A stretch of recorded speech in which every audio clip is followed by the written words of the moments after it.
Evening, everyone. I've gotten some really good questions. I'm sitting here at work, and I had to answer them because they were too good. So when it comes to species that hunt Sabe, Oma, or Gwantch, Gwantch have a better time of it because they're bigger.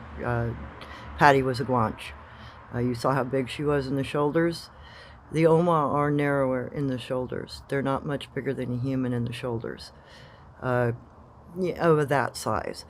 So Jenjin, when she was attacked, was approximately 9 feet tall and around 953 pounds, I think. And the Gugwe that attacked her was half again her size, width-wise. He wasn't much taller than her. He was only a foot taller, but he had another 18 inches on his shoulders, and he was massive. She couldn't beat him. She could hold him off, kind of. And she could keep him away from our home because she'd put herself in between that thing and her, us. So I'm going to try to get into more details about why they act the way they do, so protective, because there are lots of dangers out there for them and us.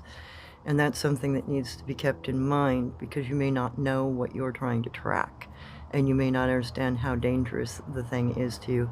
And yes, being a female or even a male researcher, there is a chance that you will be abducted by these things and held.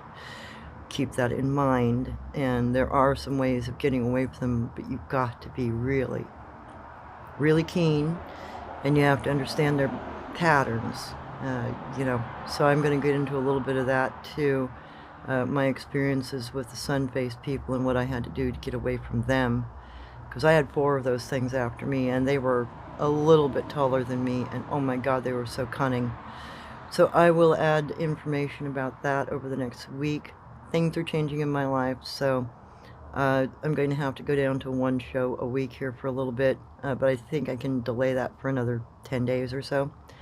More later, but I wanted to give you that information now because there have been so many questions. And thank you for that. That helps me give you the information you need and the things that you might be interested in.